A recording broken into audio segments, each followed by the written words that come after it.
What is up? Welcome back to the CA Power Players Podcast. I'm your host, Cody Askins, and today we have they need no introduction. They've been hanging out with us for years. They're freaking amazing people. They drove from west of Dallas, Chico, Texas. I don't think I've ever said that on an interview. That's pretty cool.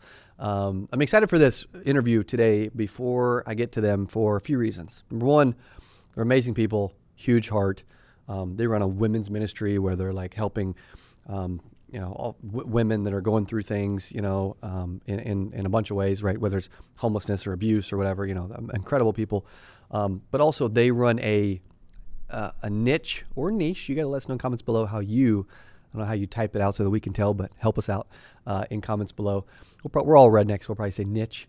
But they run a niche agency where they are specializing in life insurance for truckers in a very unique way, where they're also bundling different products. Their average commission per sale and amount of products is bigger than most agents and agencies that I know. And they're going to teach and share some of that today.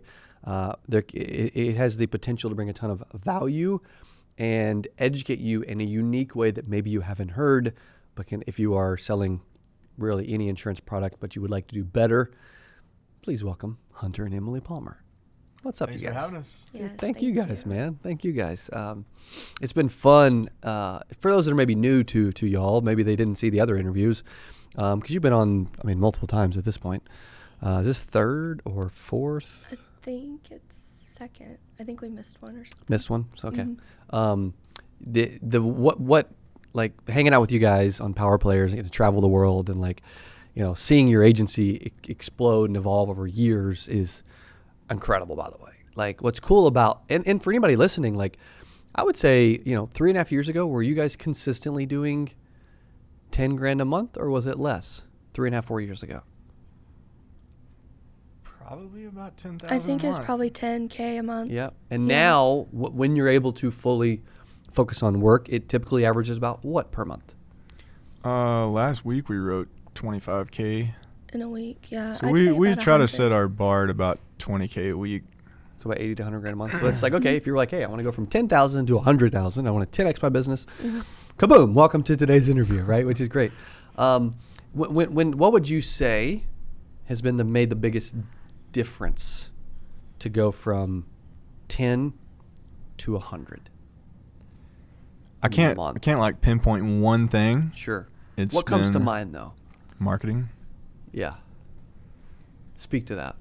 Marketing and really niching down is where it really changed, because we started in final expense like most people do, or most people that are getting into simplified issue anyways. Yep. And I thought I was doing great. Mm-hmm. I wrote, I don't know how much I actually wrote my first year, but I issue paid $156,000. And people were like, man, you were killing it. And I'm like, in the back of my head, I'm like, no, I wasn't. Like, I was doing it, but at the end of the day, I wasn't making a profit. And that's something I talked about on my team meeting this morning. Is that's something a lot of people don't talk about, is profit.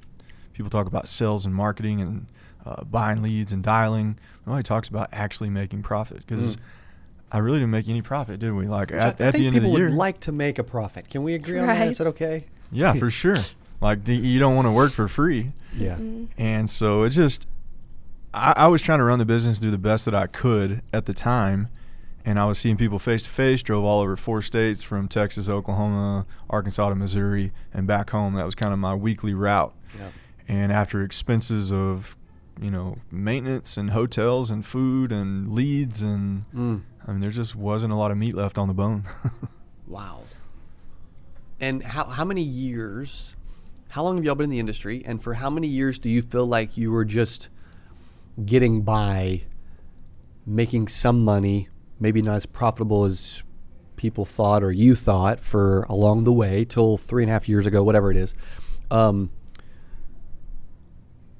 How long have you been in the business before, and how long was it just like, just okay?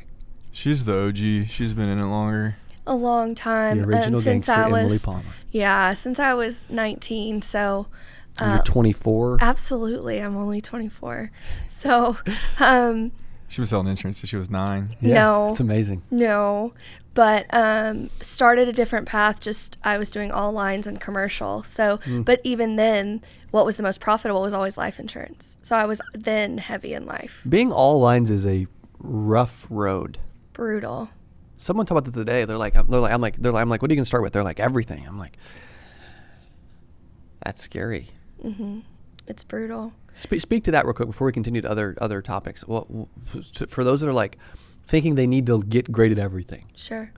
So like in the beginning, when I started with all lines and auto, it's all about price. You lose someone over like $5 cheaper. I'm worth more than that. My time's worth more than that. So when you put yourself on that level, how can you compete? Yeah. It's literally the bigger, industry giants are going to take over because they're going to lower their rate by 1%. And then that's when everybody who's on a limited budget is going to jump ship. They're going to go, oh, well, this carrier dropped our auto insurance by this much, and then you lose them. It's not really there for value when you're marketing to that clientele. So. And it's just based around like, hey, what all insurances do you have? It's like, yeah, we'd love to talk about that. Yeah. Well, and I mean, even house insurance, it impacts their mortgage payment, right? So a lot of people aren't going, oh, what great things are in your package. For homeowners, they're going price because it directly impacts what I'm going to pay monthly. Yeah. Yeah. I'm a firm believer that if you gain a client from price, you're going to lose that client to price. Absolutely. I am too. At this point, yeah, you're right. Which I want to get back to that in a little bit too, because I know that's kind of we're going to get into that specifically, because it pertains to what y'all do in a very unique way, which is cool. How long were you in the business before it was like starting to pick up and take off over these last few years? We sold our other business when our son died. So I totally left. I didn't think I would go back. And at that point, I was in it for about 9 years, close to 10 years total. So we didn't go back in until Hunter kind of ran across it. I didn't have any intentions of it. So Yeah. We're on our 5th year, I think, in the simplified side. Okay. So for a couple of years, it was like, and obviously to go through, you guys have had a crazy story. You've been through a lot, but you're still, you're still positive. You still care a ton. You still, but even probably it's almost made you even more caring and bigger heart, to just what people go through, on a unique, cool side note, which is awesome. Not that you want to go through the insane, terrible, difficult things that you did, because you don't, but when you guys get a chance to like spend some time with them, their story is really powerful, and they're able to help a ton of people because of, just people they are, but maybe they're not the people they are if they don't go through things they don't want to go through, and I think that's true for so many people. Absolutely. Yeah. What we've gone through is what's got us where we are now. Mentally, physically, spiritually. Yeah, I believe it. And speak to what you'll do, because I alluded to it a little bit, and I always do a terrible job of like, the ministry is more precious than rubies. yes. Eventually, over years, I'm like learning as we go. You are, yes. Getting a little better. What is the ministry that you'll do in regards to what we're talking about now before we jump back to the insurance side? So we house homeless women and children in our county, and we really get to the root of every situation with them. So it's not just like battered or homeless on the street. It could be the single mom who can no longer afford housing, or their fathers quit paying child support and they're going to be on the street. So what we do is a little different. We really get them in a position to where they never have to go through that again. So we go through a program with them where minimum 6 months, but with women, you can't just put 6 months on there. Unfortunately, you have to give them time, because someone's got to watch the children for them to be able to work and things like that. So it's complicated, but we are a full discipleship. So God's first, and first thing, they have required Bible studies and things like that, but we walk it all the way through. And so over the years, we've been doing it now almost 11 years, which is crazy. Wow. Crazy, because it started out of our house. So How did you support it when you didn't have the business you have today? God. I don't know, honestly. I Right? don't know. God. I mean, God does wild things. Like, people have come up to me randomly and been like, hey, God told me to give you this car. And I'm like, really? They're like, yeah, he told me to. You have to take it, and signed it over to me. Construction things over the years. We've had people show up and they're like, I couldn't sleep last night. God told me to come and help on this construction project.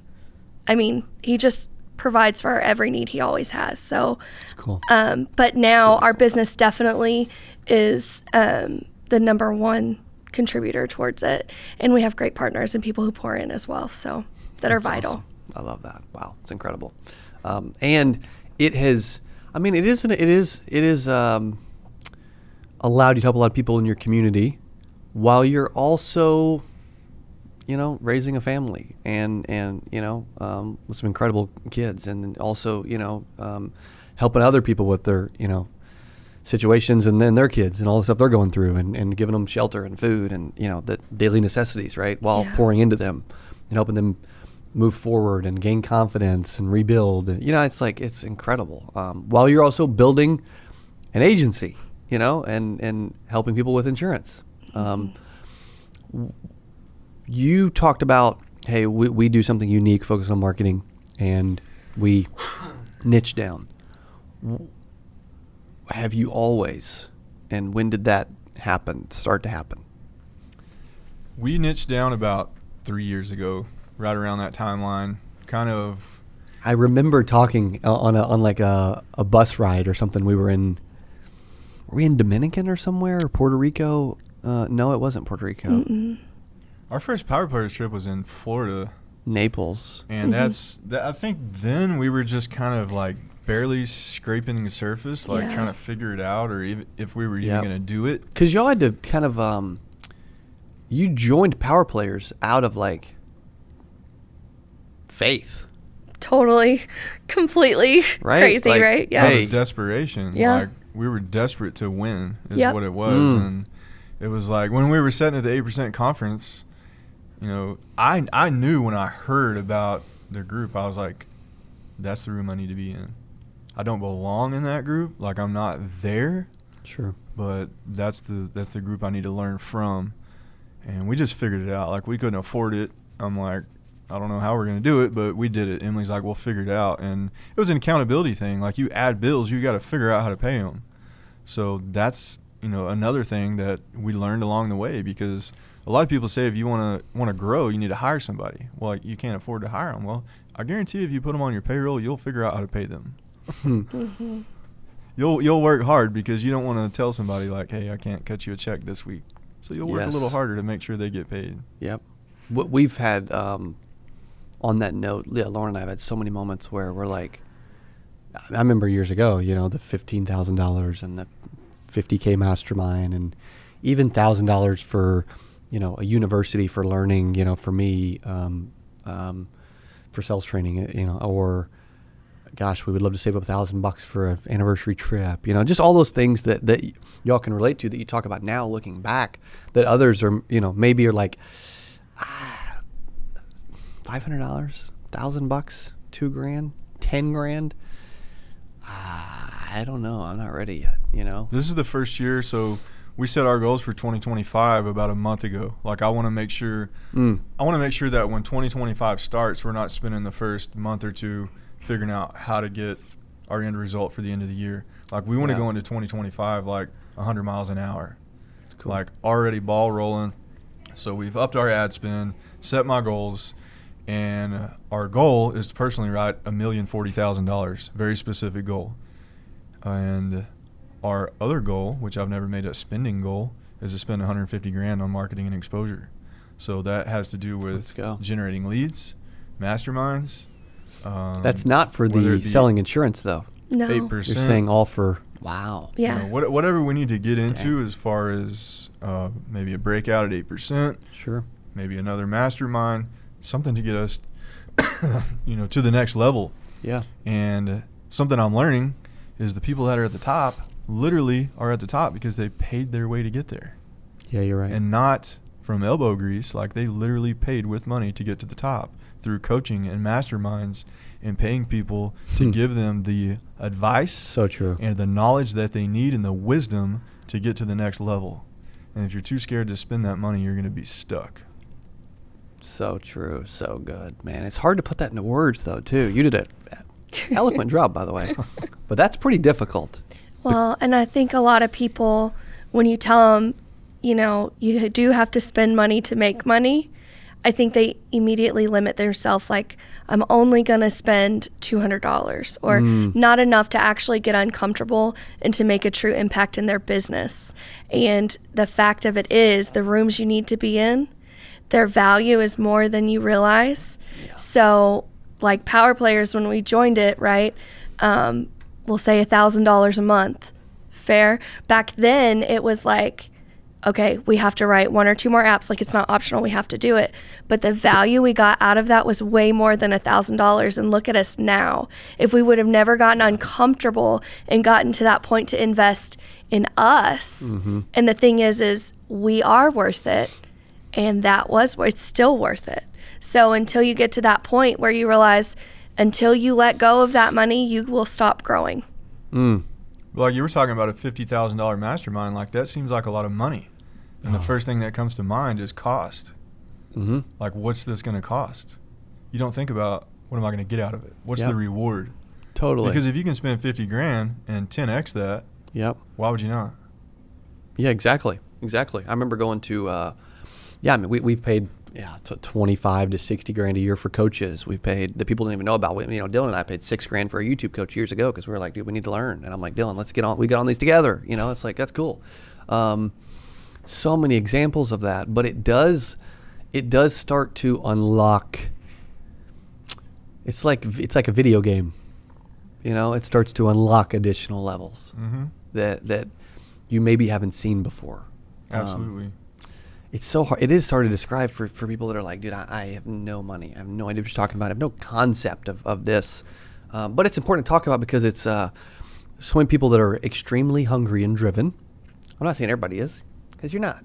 But like, at the end of the day, there's a bunch of people that listen, and hopefully it's you, that are like, man, I really want to start to win. And I think Power Players gave y'all it gave you access to a new network, new access. I think Hunter has asked more questions in the history of Power Players than anyone who's ever been a part of it. Fair? Fair. But why would you not? Yeah. Right? Like, oh my gosh, I still ask people questions daily of stuff that I don't know, but I need to know. Even that, it's like just the ability to say, I don't know everything. I need to know this because it will help me. There's nothing wrong with that. But if there's an ego play or if there's like I'm scared to approach this person and ask them this, there's a piece to that like either way, I know too much or I know so little that I'm afraid to approach.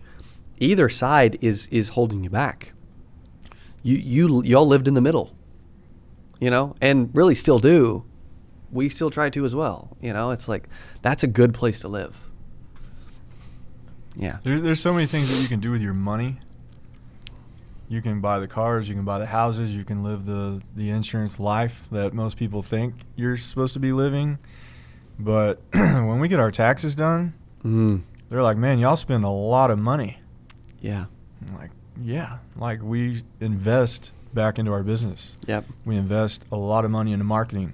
We invest a lot of money into exposure and branding and trying to put our name and our business out there. And like, my mind always goes to becoming a person of interest. I want to be interesting. I want people to talk to me and ask me about things in my business. Yes. Because I'm not saying I know it all, but in the last 3 years building this niche, like, I know a lot and I want to share it with people. Yeah. So that's where I'm at. I mean, I'm always all about, like, forget the car payments, forget the house payments. Like, yes, let's spend money and give it to somebody else to teach us something we don't know. That's cool. That way we can get to the next level. That's cool. Like I said, it's a video game, man. You got to buy some points. That way you can unlock that next level. That was a good example. Thanks, bro. That's cool. I mean, we have to make something out of that. Maybe I'll make a talk around video games. There you My go. brain's moving now. This is good. I never thought of it like that, but you're right. Yeah, it's the game of life, the game of business. And speaking of, hey, you're saying, hey, we started to unlock some levels and we started to get more creative and build something. What did it transition into? What's the niche? How does it work? Whatever you want to go into. And how did you end up, what led you to that? I know, but they don't know. So there's a few different things that make us successful in this niche. First of all, I was in an accident when I was 14 or 15 years old and almost died. And true story. My mom was in the prove it. wreck. My dad was in there. My stepdad was in the wreck. I mean, he blew his whole leg out. I think shattered his femur, broke his hip. He had to have a reconstructive hip surgery in his 30s. He might have been 40. I can't remember. I broke my back, tore a bunch of stuff up in my stomach. I woke up 3 days later after they sedated me. I was in ICU. I woke up. I had a colostomy bag, had a drain coming out of my gut. Then they didn't even know my back was broke. I tore so much stuff up in my stomach, they didn't even know that my back was broke. We didn't know that until 30 days of being in the hospital. They're weaning me off of pain medicine to get me ready to send me home. And then it sets in, the pain sets in that my back's broke. And they thought it was just swelling or, just something from the trauma. So the day that I get out of the hospital, they set up an appointment for me to go get an MRI. I walk into this doctor, and they do the MRI, and they bring me back, and they're like, we need you to look at this. And they're like, your back is broken in half. We're not talking just fractured. It's broken in half. The only thing holding you together, oh, yeah. They said the only thing holding you together is the spinal fluid and the swelling. And so that I went into another surgery immediately, emergency surgery, had to go to the hospital.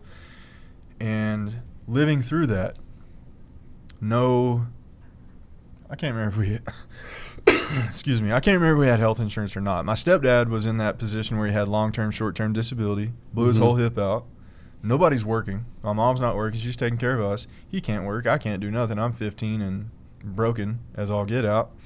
So this is what really opened up what we do now, because it came a time that his job, he had been off work so long that his job called and said, we can't continue to pay your benefits package. We can't continue to keep writing you a check. You're at the end of your disability, you're either going to have to come back to work or we're going to have to fire you. Well, the doctor wouldn't release him to come back to work, so they fired him. So now we're in a position, we lost our house, filed foreclosure, car was repoed. People are literally letting us live in a rent house and not charging us. That's the only way we got by. We lost everything that we had.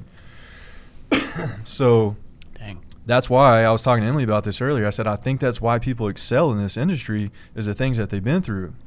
So if somebody has been through cancer, they're probably going to sell more cancer policies than somebody that hasn't. We sell living benefits more than the average life insurance agent because they haven't been through what I've been through. They haven't experienced the loss that my family has experienced. And I sell that. I sell the loss to people. I don't sell life insurance. I sell a solution to a very common problem that's going to happen. You're either going to wind up in an accident, you're going to die, or you're just going to need access to some cash. So our policy is guaranteed to pay you in some way. You don't have to die. You don't have to get sick. If you just need some money, it's there. So this is not one of the policies you're just going to pay into, and in 20 or 30 years, now you don't have any coverage, and you just lost 20 or 30 years worth of money. I think they've got the pitch down. I can hear it. This is part of the script. I can feel it. It is, isn't it? It's close. So, I was a truck driver. I worked in the oil field from the time I got out of high school, transitioned into getting my CDL, and I drove for about 10 years for oil field companies. I did the owner-operator thing for a little while. So knowing the pain points of the trucking industry and knowing that there's a lot of independent contractors out there, owner-operators, lease drivers that aren't employees. And even employees, they're just not good benefits. A lot of trucking companies are small companies, and they can't offer benefits like, Fortune 500 companies or large global corporations. They can't do it. So they don't have coverage because they can't afford it. So that's where we slide in. And I share my story with everybody, everything that I've gone through. Every time. Every time. I will not let you get a policy without you hearing my Does story. that get old? It does. It really does. Like, I say after about 4 or 5 presentations a day, I'm tired of talking. But it's important. It's important that you know my story, because Right. if I can't tell you my story and what I went through, the value is not there. So that's what we're selling, is the value. So it never comes down to price. And we put a package together for people. We start with an IUL, and it's kind of a funny thing because people reach out all the time and they're like, dude, how do you structure your IULs and how do you do your illustrations? I'm like, we don't. Our drivers don't even know they're getting an IUL. They just know they're getting life insurance. IUL is a product. We're not selling products. Like, we're telling them, we're selling the benefits of the product. You're going to get life insurance, living benefits, cash value. And we're going to add in hospitalization, hospital indemnity, accidental indemnity. If you want dental, vision, and hearing, you want health insurance, we can put it all together.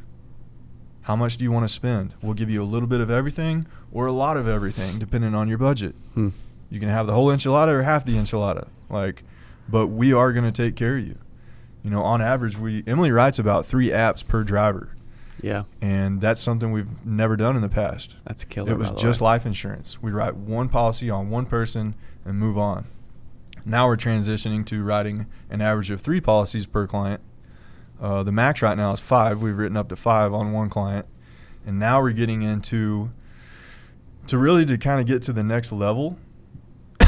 Excuse me. You got to quit doing one-on-one.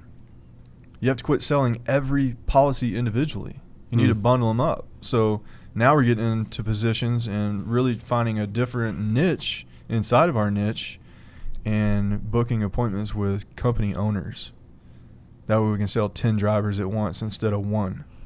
Now we're selling 30 apps at one time instead of 3. I was just wondering if there was a way to do this in group format, but you're jumping it. That's good, though. That's good. Yeah, I mean, That's good. it's something that we're just scratching the surface on, as far as because it's not set up like company style benefits. It's not going to come out of their check or anything like that. So everybody has to be on board. The owner has to be on board, like a reimbursement type thing, or maybe there's an allowance that the company gives the driver to reimburse them.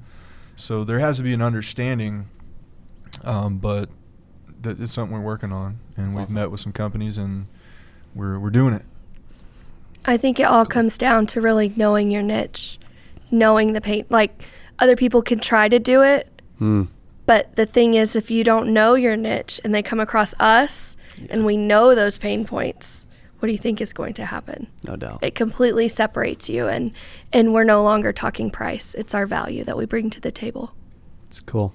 It's killer. Yeah, it really is. It's man, it's so unique that you don't hear of others doing what you're doing in the way you're doing it. Not in the exact same way, for sure.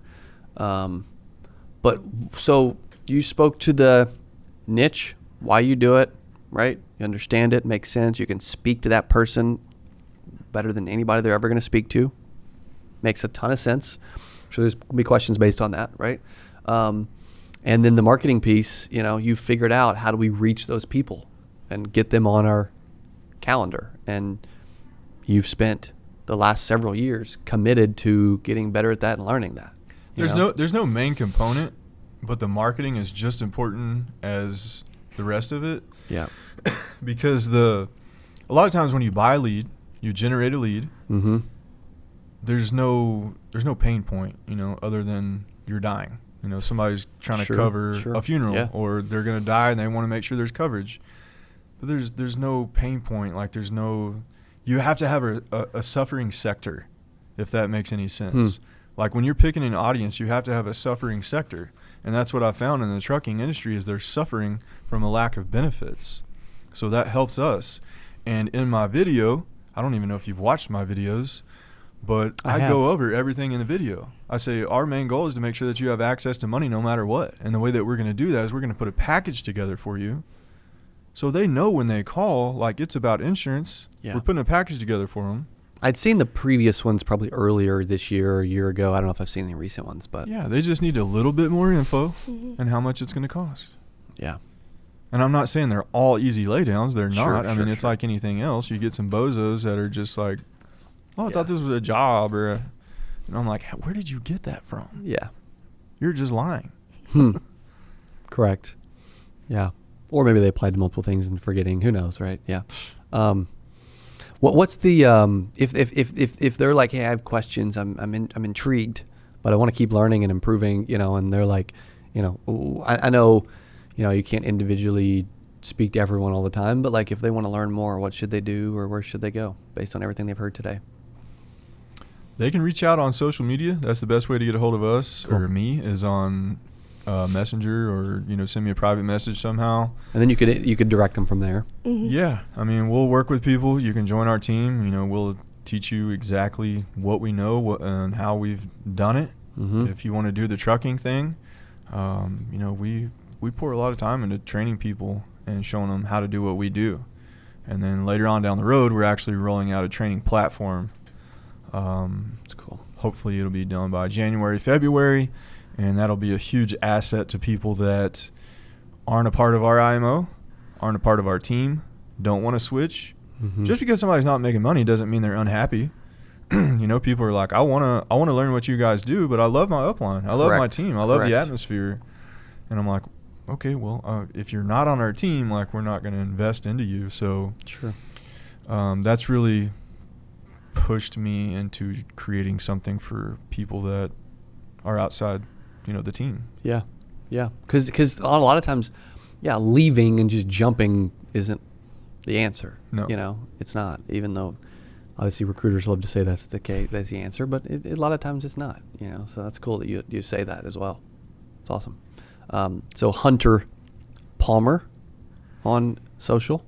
Hunter Palmer, the Hunter Palmer The on Hunter Instagram. Palmer. I think. Is it at the Hunter Palmer. on Instagram? Did you change it? No. It had to have. I think that's where you got it. That's where you because got it.